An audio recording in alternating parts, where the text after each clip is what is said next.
Hello and welcome to Rathods IAS. Today in this session, we are going to see current affairs of 10th May 2024. So let's get started with our discussion. So here we are going to see Delhi edition of Hindu, and whichever edition you are having you can take. There is no problem with edition at all. So try to pick out the articles which are relevant from our examination point of view. So first you have to see your UPSC syllabus. So my sincere request for UPSC aspirant is to by heart the syllabus. So without by hearting the syllabus, please don't start any subject. And next one is your PYQs. So PYQs of both your prelims and mains. You have to see at least from 2011 for prelims and at least from 2013 from mains, so that you understand how question is framing by UPSC and how question which are like tricky and which are the words they are using to make you to lose the track, and how UPSC is playing game with the students you can understand, and which are the some areas where UPSC is asking repeated questions. There are some themes, you will be knowing that. And whenever classes are happening on that subject, or whenever you are reading that subject or that topic especially, then you will be focusing more. So this UPSC syllabus and previous year's questions, they are like Bible of your preparation till your examination, and even till you get into services you have to get good hold on those two. Yeah, now let us see today's front page. So before that I want to announce one very important thing, believe me. So we are going to conduct all India prelims mock test. We are going to conduct all India prelims mock test. And in this mock test, we've planned 5 GS full length tests. So they are full length. And next one is 2 CSAT test. So first test is on 15th May. First test is on 15th May 2024. Actually these questions, they were made by experts. And this first test is free for all. So we will be sharing you the QR code, and just by scanning that you can attempt this first GS full length test and you can experience the fire of examination. That is for sure. And next one is the questions asked for the standards of UPSC, and we covered mostly the repeated themes and as well as expected topics in your prelims 2024. So if you are writing all these 5 GS full length tests, and if you are getting at least 50% of marks, so it is our challenge, you can clear this UPSC prelims 2024 for sure. So we are saying with that much confidence. So take this first test which is a free on 15th May 2024, and if you want to write these remaining 4 tests plus 2 CSAT, you have to pay just 500 rupees. Okay, so for just 500 rupees we are providing 4 GS full length test along with 2 CSAT test, and we are going to launch app most probably tomorrow or like even today evening also, so that you can download the app and you can take the test free in that app.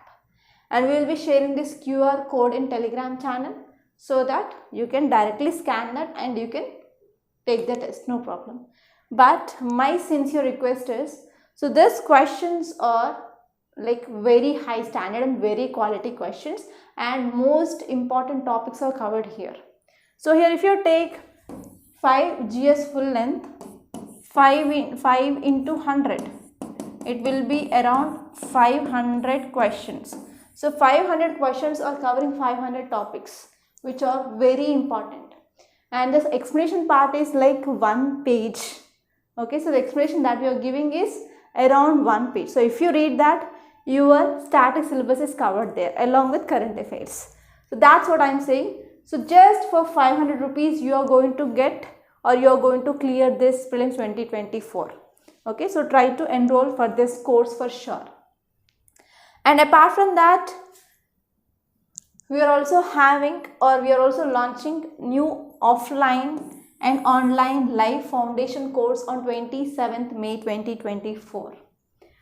So here the important key feature is directly mentorship will be given by toppers, IAS, IRS and IFS officers. They will be directly talking to you. And next one is we have experienced faculty of more than 10 years and they are very qualified and they are from Delhi and Bangalore.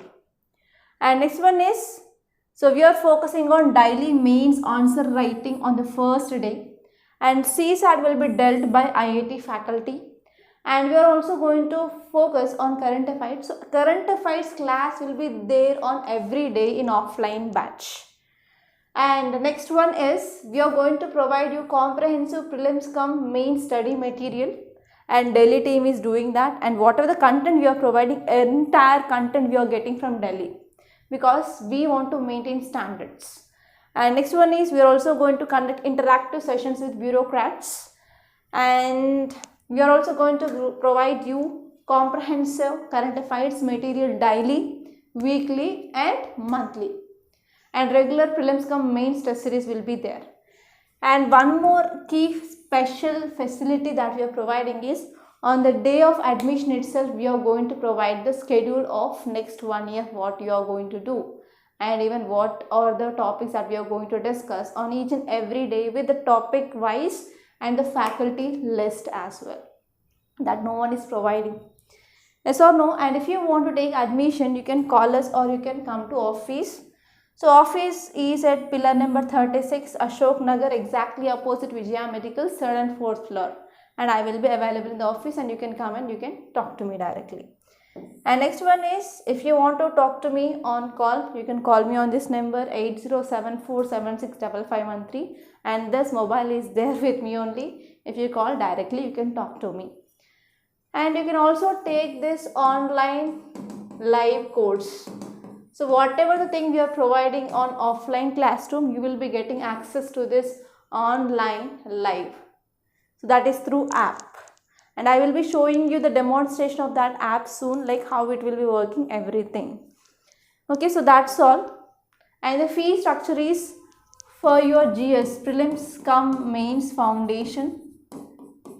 Fee is 60,000 rupees for online. And for offline it is 1,20,000. And here we are providing two optionals, one is Anthro and next one is Sociology. For that we are charging around 30,000 for offline. Clear? So try to join these courses. They are very useful and we are providing like what UPSC required and we are providing the short route. And now let us see the front page and let us see the first article. JJP INLD Sikh floor test says BJP government lost majority. So we are not bothering about what is JJP political party or INLD or BJP. So we are not talking about any political party here. So here the keyword is what is this floor test and what is this majority. So majority means nothing but they need to have support from more than 50% of people in that house.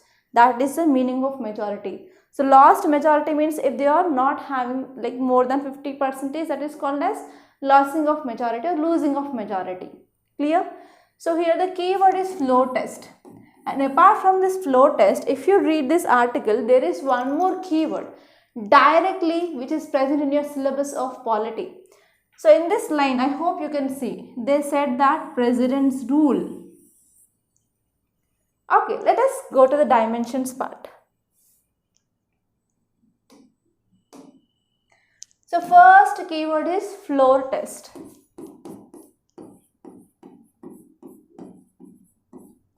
And next one is president's rule. So first let us talk about this president's rule, because entirely one chapter in your Lakshmikant, that is emergency provisions, which talks about one of this thing, that is president's rule. Okay, so this topic is important from your polity, which comes under GS paper 2 solely. We can't connect with other subjects here. So let us see dimensions. Just we can see the dimensions. So first one is, this is one of emergency provision.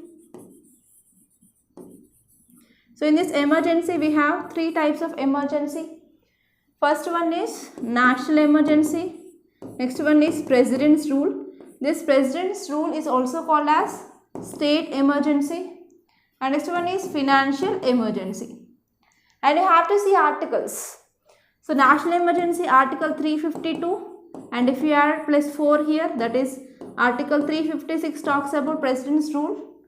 And again +4, it is 360 which talks about financial emergency.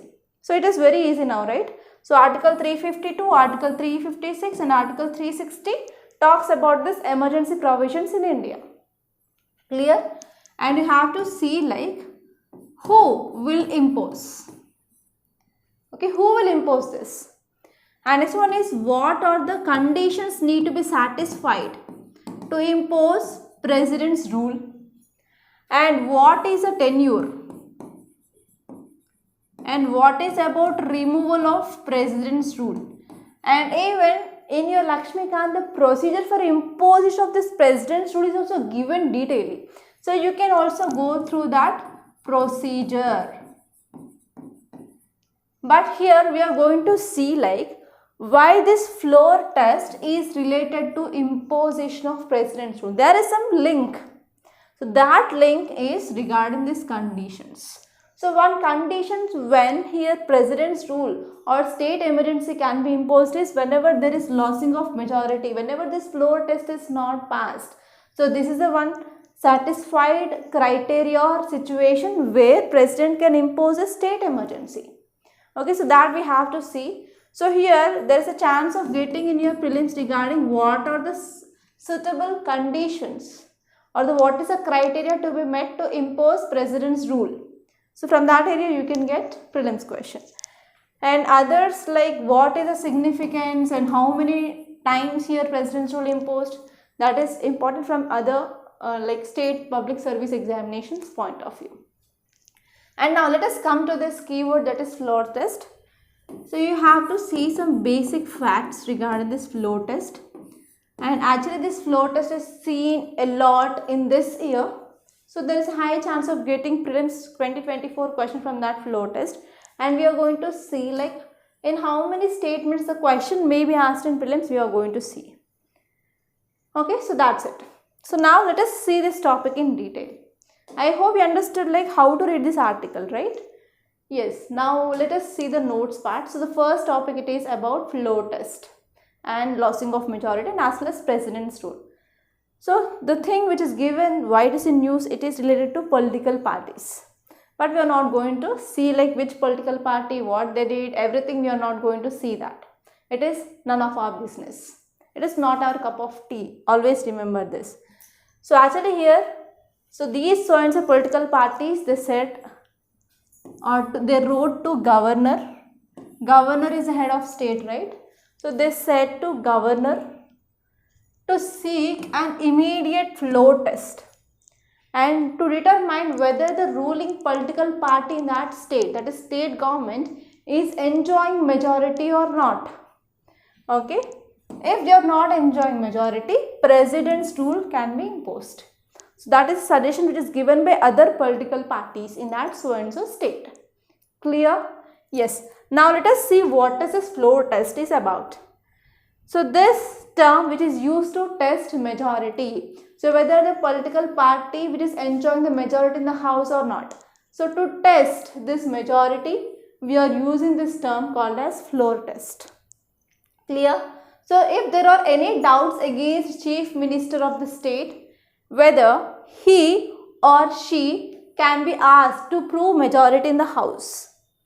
Okay, so whenever there is any doubt, which is mainly seen by the other political parties in the house, so they may ask that so and so political party in power or chief minister to pass this floor test or to show your majority. So in the case of coalition government, so coalition government is nothing but other political parties, they are coming together and they are forming the government. That is called as coalition government. So normal in this coalition government, so there will be always problem regarding enjoying of majority. Okay, so in this coalition government, CM may be asked to move a vote of confidence so that he can win majority and he can win this floor test. And in the absence of clear majority, whenever there is no clear majority, where there is more than one individual stake to form the government, then at that time governor may call for special session to see whether the majority is enjoyed by that party or not. And even some legislators, they may be absent sometimes, and if they want to choose not to vote, they will be absent. So the members are considered based only on the MLAs who were present and voting. So for this we need simple majority. Okay, so we need simple majority. Simple majority means nothing but more than 50% people who are present and voting. So in your Lakshmikant, you will be seeing different types of majority. Simple majority, absolute majority, effective majority, special majority. So you have to see these majorities, what they are, and especially have to focus on effective majority and even special majority. In that special majority also we have some different types. Okay, you have to see that, and in which cases we need which type of majority. That is also very important. Yes, now let us see what is this president rule. So actually the basis of this president's rule is, so as I said, Article 352 talks about national emergency and Article 356 talks about president's rule or state emergency, and Article 360 talks about financial emergency. So here we are focusing on this Article 356. So Article 356 says that yes, president can impose president's rule. But what is the basis of this implementing of Article 356? That basis is written in this Article 355. Okay. So what is the basis of this president's rule? That is written in Article 355 of Indian Constitution. So Article 355 says that it shall be the duty of union. Union is nothing but central government to protect every state from what? From external aggression and as well as internal disturbance. So it is the responsibility of central government in each and every state to protect from external aggression and internal disturbances, and even central government need to ensure that state government is carrying according to the constitutional provisions. So here that means, so who is the head of the state? So for example, this is state and governor is the head of the state, right? So whenever governor, he is giving any report to president, to whom? To President of India, that there is constitutional machinery breakdown. So whenever there is constitutional machinery breakdown, so this report is given by governor to president, and now this president will be imposing Article 356, that is president rule in that state. So this is the basis. So first one is, it is responsible of the central government to make the state which is free from external aggression and as well as internal disturbance, and central government need to ensure that state administration or the state government which is following our provisions of constitution. Okay, so this is Article 355. And this one is even Article 365 is also talking about the base of this emergency provisions. So it says that if state government fails to comply those directions, and if it is violation of Article 365 by the state, and president may impose Article 356 on that state. Okay.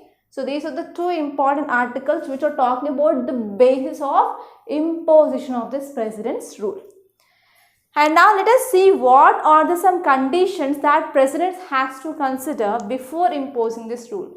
And these are very, very important. This is the crux of the article. So first one is, if the president is satisfied that a situation has arisen in the state government, that state is not carrying, okay, so the government of state is not working according to our provisions of constitution, That means in simple words, I can give you one keyword, that is constitutional machinery breakdown. Okay.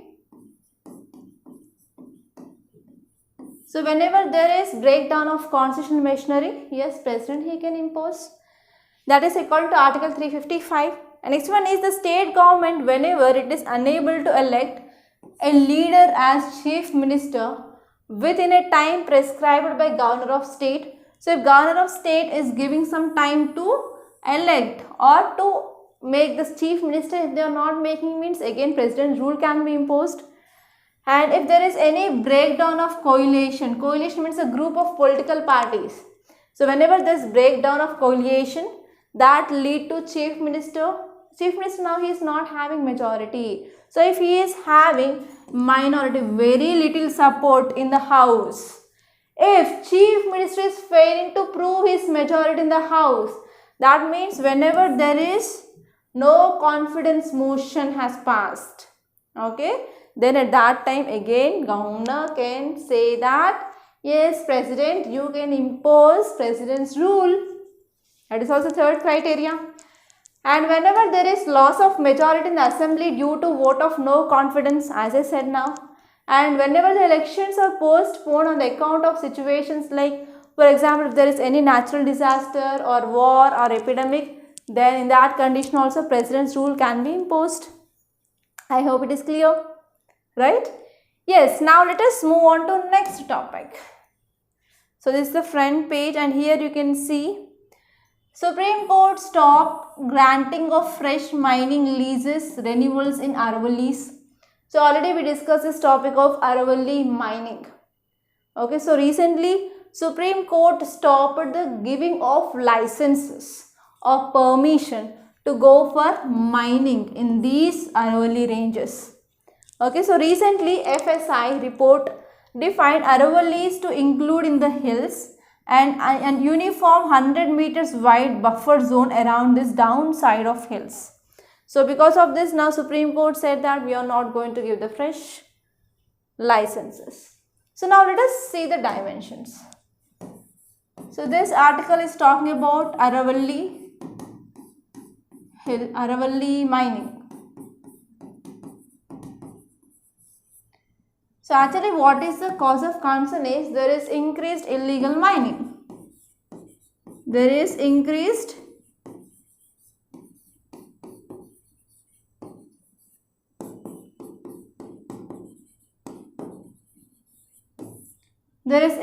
illegal mining in these Aravalis.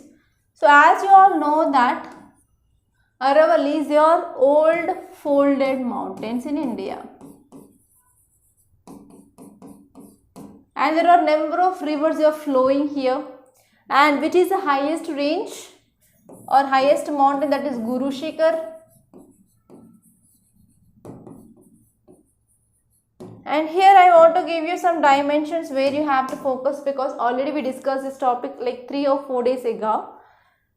So first one is you have to see basic facts like geographical facts regarding this Aravali, and in which states they are moving on or they are passing through, and you have to see important passes and important temples also there, like Mount Abu, like that. You have to see those as well, and you have to see what are the causes. What are the causes of illegal mining, and what is the impact of this illegal mining, and what are the measures taken, and you have to see recent Supreme Court judgment regarding this illegal mining in Aravali. And even you can add one more dimension, like what is the role of NGT, National Green Tribunal, here. Okay, clear? So these are the dimensions that you have to see. So I am not taking this topic for discussion because we already did this, and it is your responsibility to revise. And let us move on to states page. So in this states page, I found one important article here. So every time this will be in use, but you have to focus on this. 10 workers, including 6 women, die in Sivakasi fireworks unit in blast. So this article is talking about blast in Sivakasi. So here this Sivakasi word is very important and this blast is very important. So these are two keywords and let us see the dimensions. So this article is talking about firework industry.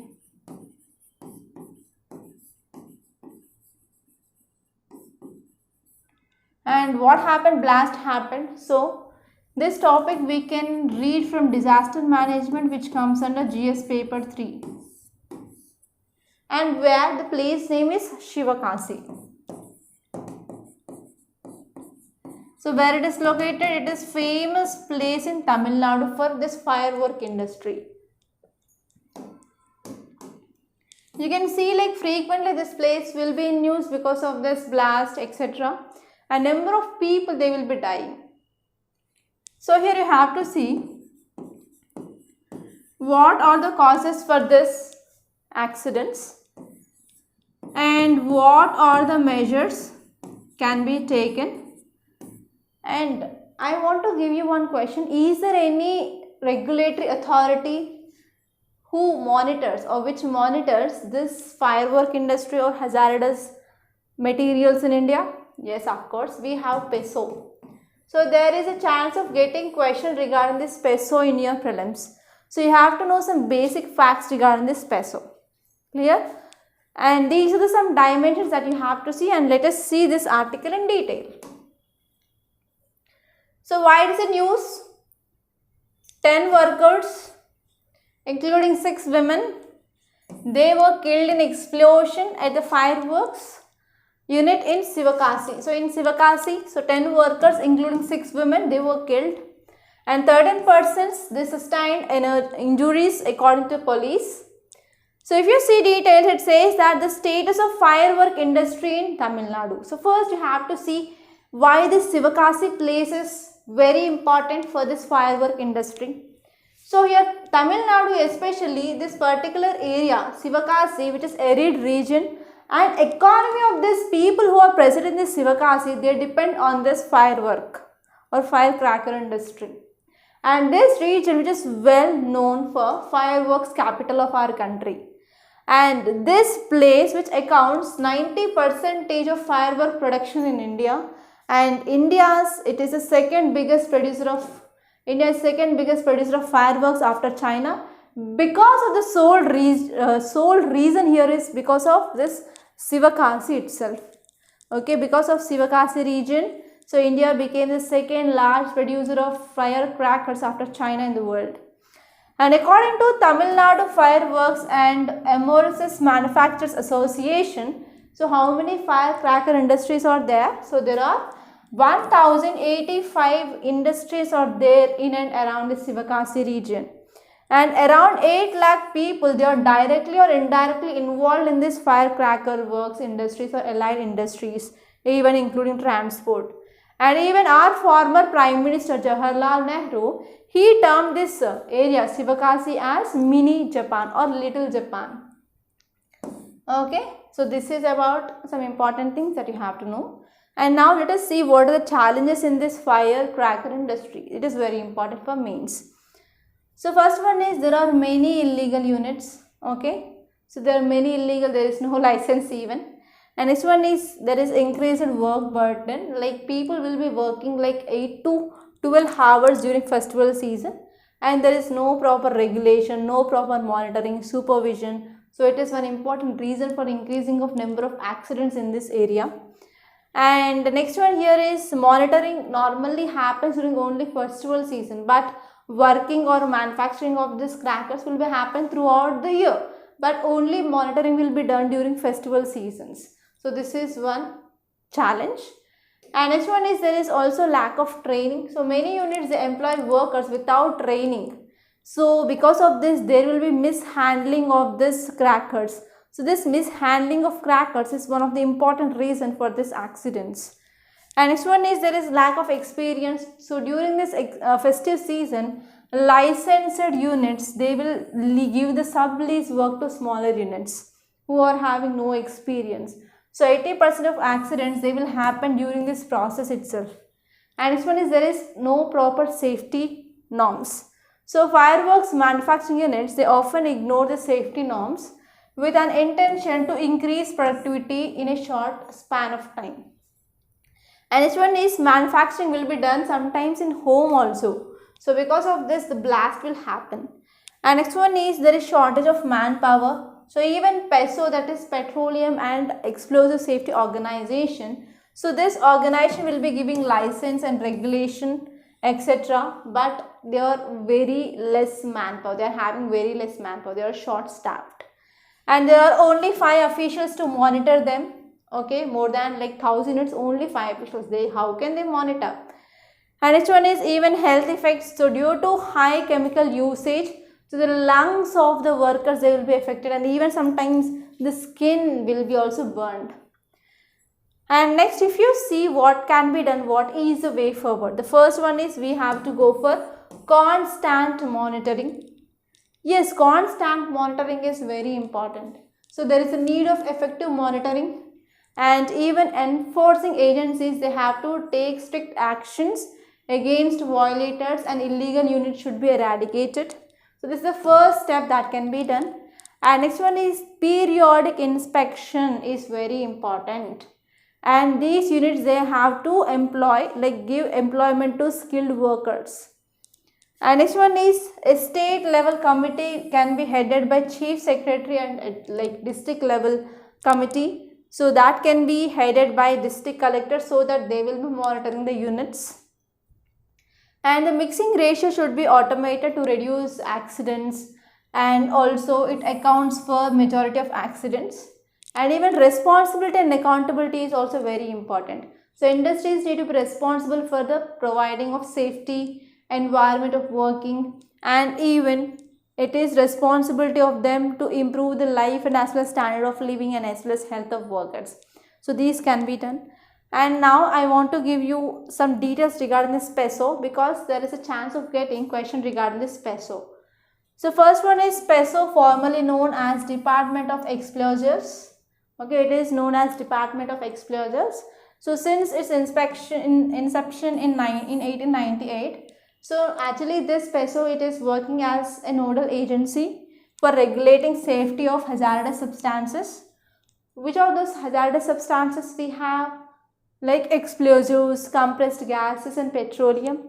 And this PESO's major work, it is to administer the responsibilities delegated under Explosive Act of 1884 and Petroleum Act of 1934. And the motto here is safety is first. And headquarters in Nagpur, Maharashtra, and objective is to provide operational and technical advice. So they will provide operational and technical advice and assistance to central government, state government, local bodies, law enforcement agencies, industries, state, and also end users. So all these people are involved. Right, so this is about this topic, and I hope it is very much clear, right? And actually this Sivakasi region is also important from your ethics, because you can get directly a case study from this area.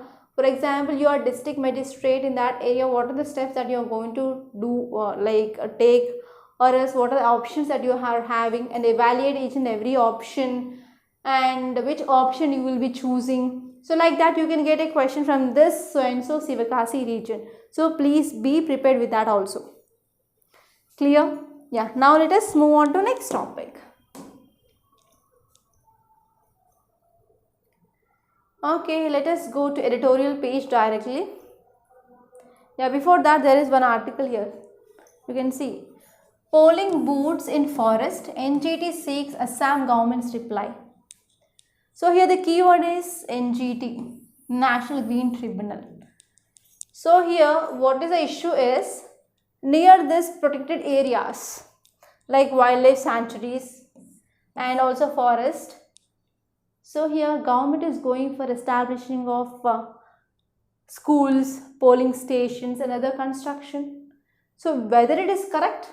No. It is violating Forest Conservation Act of 1980. So because of this, NGT which came into the field and it is asking government to reply. So let me explain you what is happening. So in our environment and ecology subject, which comes under GS paper 3, we will be studying about conservation. So in that conservation topic, you will be studying in situ and ex situ conservation. Okay, in situ means on-site conservation. Ex situ means we are taking them and we are taking them to another place and we are trying to protect them by providing certain suitable environment. Okay, ex situ and in situ, right? So please let me know wildlife sanctuaries, national parks which comes in ex situ or in situ. Okay, so let it be. And now here we are talking about conservation. So for conservation, we come up with national parks, we came up with wildlife sanctuaries. Okay, national parks, we came with wildlife sanctuaries, etc. So here for this we have to maintain buffer zone, we have transition zone, etc. So if government is providing permission to build schools, to build some construction activities, or even in this election times you are going for polling stations in this forest, whether it is right? No. Okay, because it is violating Forest Conservation Act of 1980. So now here NGT came into field and asked government to give your explanation. So why you are violating this Forest Conservation Act of 1980. And one more important point I want to say is, so for 100% you can get question regarding this Forest Conservation Act of 1980 in your prelims. If it is missing in prelims, it will be seen in mains for sure. Because recently we came with amendment with that Forest Conservation Act of 1980. Okay, so because of this there is a high chance of getting question in your examination, either it may be prelims or mains. Okay, be prepared with that. Yeah, now let us see this article. So why it is in news? I already said here, the National Green Tribunal, that is NGT, has asked Assam government to provide details of officers who allowed polling stations, schools and other construction activities in a wildlife sanctuary and even a reserve forest, because it is a gross violation of Forest Conservation Act of 1980. So because of this, NGT is asking for explanation part. And the state government had said that several schools, tea garden and a 5 kilometers road and wells, they were found to have built in this Sonai Rupai Wildlife Sanctuary. It is very important. So whenever you are seeing any national park or any wildlife sanctuary in news, then you can get question from that in your paper in prelims. They will be asking like, recently Sonai Rupai Wildlife Sanctuary is in news, in which state it is located, or what is the important character, or why it is in news. So in these three ways you can expect question in your prelims 2024. Okay, and even adjoining Chardur Reserve Forest, a part of polling stations under this Dikelonji and Rangapra. So these are some constituencies where they even came up with establishment of polling stations there. So as of this sanctuary, which is an official area, it is around 220 square kilometers. And this reserve forest, they are in north central Assam's Sonitpur district. And this assembly segments, they are under Sonitpur Lok Sabha constituency. So in this constituency where elections were held in the first phase on April 19th, and NGT said in its order that the affidavit must also explain why inaction of principal chief conservator of forest. So what is this person he is doing? If there is any violation is happening, so what is the thing which is happening in that area? So why there is no noise? So why he is not objecting illegal activities in this area? Because these activities, they are started from 2017 onwards. So what officials are doing, like that NGT is questioning. So after becoming bureaucrats, so don't involve in that unethical practices, because always there will be one organization which is monitoring you. Okay, don't succumb in that cases everything. So do only ethical things. Okay, now let us see some facts regarding this NGT. So the National Green Tribunal, which has been established under National Green Tribunal Act. So if any body which is established under Act, so we are calling it as what? Constitutional body or statutory body? Yes, you are right. That is a statutory body. So whenever any body which had been established under an act means it is a statutory body, it is not a constitutional body. So constitutional body means the body which came into establishment because of article in constitution is talking about it. Okay, and this NGT, which is the principal place of sitting, which is located in New Delhi, and it is also having other 4 places or regional places, like we have Bhopal, Pune, Kolkata and Chennai. So NGT, which is mandated to make disposal of applications or appeals finally within 6 months of the filing of the same. And what is the composition? So from this composition also you can get a question. So here we have chairperson and we have judicial members and as well as expert members. So what is the tenure or term? Term, it is for 5 years and they are not eligible for reappointment. It is very important point. And the chairperson will be appointed by central government in consultation with Chief Justice of India, and this point is very important. And even for appointing the members, we have a select committee. So a select committee shall be formed by the central government to appoint judicial members and expert members. There ought to be at least 10 and maximum of 20 full-time judicial members and expert members in the tribunal. And what are the powers and jurisdiction?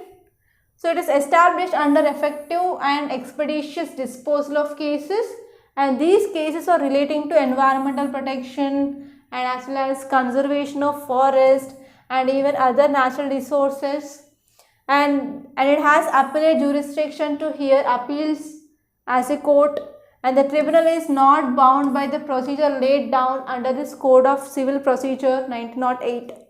Because it is always guided by principle of natural justice. It is very important. And now let us move on to our editorial page. So in editorial page I found most of the articles here are political articles.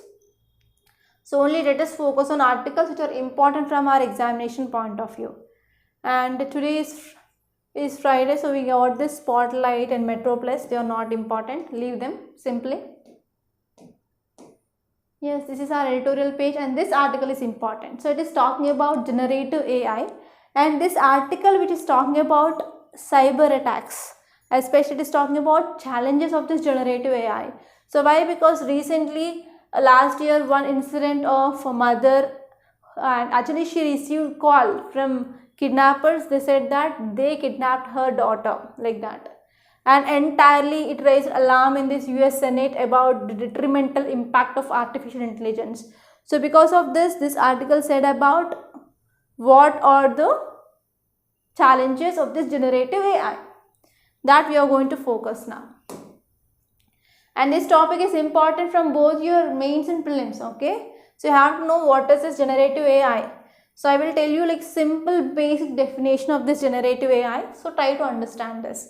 So this is a type of artificial intelligence system itself, but by using this we can create new content or new data that resembles human made content, for example text, images, music, code, etc. So generative AI, it is a type of artificial intelligence system that can create new content or data that resembles human made content like text, images, music, code, etc. And even this generative AI, it works by using neural networks, okay, and it will be very helpful to learn from large amounts of data, and even it will be helpful to generate outputs based on the patterns and rules. And what are the threats now? So there is also increased hallucinations. So there are errors, okay. Hallucinations are nothing but there are some errors that artificial intelligence models they can make because they are not human, because they are relying on data and training to provide answers. Sometimes your generative AI models, they can produce outputs that are nonsensical, inaccurate and even misleading. And next one is deepfakes. So here we are generating synthetic media, right? So we are creating something like videos, text, audios, etc. by manipulating or by combining existing images, videos or audio so that deepfakes can be created. So these deepfakes, they can be malicious, okay, because that will lead to spreading of misinformation, and as well as impersonating people, and as well as blackmailing. So for all these things, yes, deepfakes are happening. And next one is data privacy. So here generative AI models, they require large amounts of data to learn and to generate outputs. So however, this data may contain sensitive or personal information, so that sometimes it can be compromised or misused by third parties. So generative AI models may also collect user data without their consent or knowledge. And next one is cyber security. So these generative AI models, they can be used by even hackers to create new and complex types of malwares, and even for phishing schemes or other cyber attacks that can evade conventional security measures. So in this way, attacks can have serious consequences. For example, data breaches, financial losses, or reputational damage it can cause. And next one is copyright issues. So generative artificial intelligence models, they can create content, and this content can resemble or copies which are existing like man-made content like text, music, art. So because of this also it can create or raise ethical and legal questions regarding ownership, regarding attribution and rights of original and generated content. Okay, now let us see the question regarding this topic. So try to write answer for this question. Discuss the potential benefits and challenges of generative AI for India's development and security. Suggest some measures that India should take to harness the opportunities and mitigate the risk of generative AI. And now let us see next topic. This topic I took from Text and Context directly. So here this article is talking about reservation within constitutional bound. So here you have to know which articles in our constitution talks about reservation. So for example, we have Article 15 and Article 16, and even you have to talk about recent constitutional amendment acts. For example, 103 Constitutional Amendment Act, like that. And this article is talking about whether to include Muslims under this OBCs or not. So this is the question which is going on in Karnataka. Okay, so this is this issue. So now let us see this topic in detail. So here articles 15 and 16 of Indian Constitution. So these articles, they guarantee equality, and they are also providing for special provisions for advancement of OBCs, SCs and ST communities. So advancement is nothing but it is including reservation. Okay. And next one is the Supreme Court has upheld. That means it said right, we have to provide reservation for these communities, but it should not cross 50%. So the cap here is 50%. And here detail says that there is a debate which is going on in state of Karnataka whether to include Muslims in this OBC quota or not.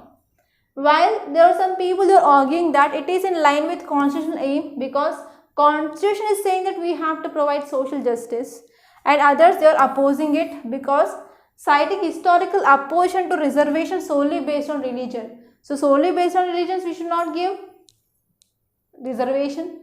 So because of this some people they are opposing this.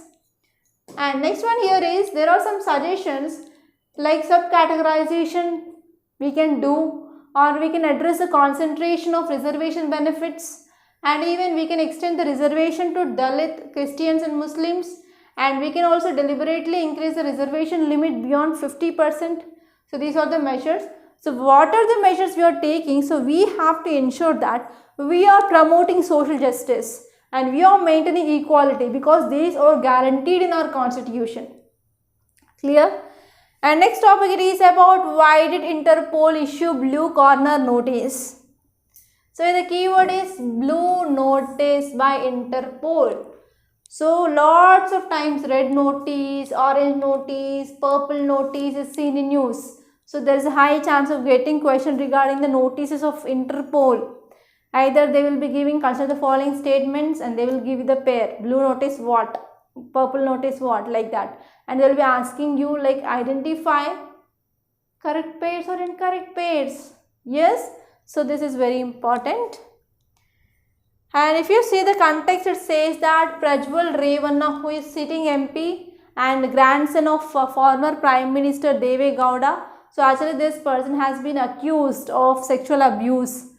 Okay, so because of this, here Interpol recently issued blue notice against him. So Interpol has issued blue corner notice against him. So what is this notice about? It is issued for missing persons to gather their information about their identity, location, criminal record, etc. So the special investigation team formed by Karnataka government, it sought CBI's help in the case, and finally they issued this blue corner notice. And now let us see different notices of this Interpol. So first one is red notice for wanted persons, yellow notice for missing persons, and blue notice to get some additional information, and black notice for unidentified bodies, and green for warnings and intelligence, and orange for imminent threat, purple for modus operandi. So these are the different color notices will be issued by Interpol. So these are very important topics that you have to see. Okay, and now let us move back to our Hindu page. So I did with this text and context everything. So let us move on to news page. So here in this news page also I found most of the articles are political, and leave the selection page.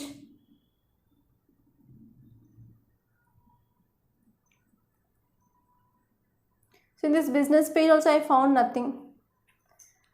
Okay, so these are the very important articles that appeared in our today's Hindu newspaper. So by this I am concluding. I hope you enjoyed this class. If you really like this class, hit the like button, and please do share this class to your friends in other groups, Telegram channels, or like WhatsApp channels, everywhere, wherever you are part. So please try to share these videos and subscribe to Rathods Academy. Don't forget to subscribe to this Rathods Academy. And that's all. Thank you so much for watching.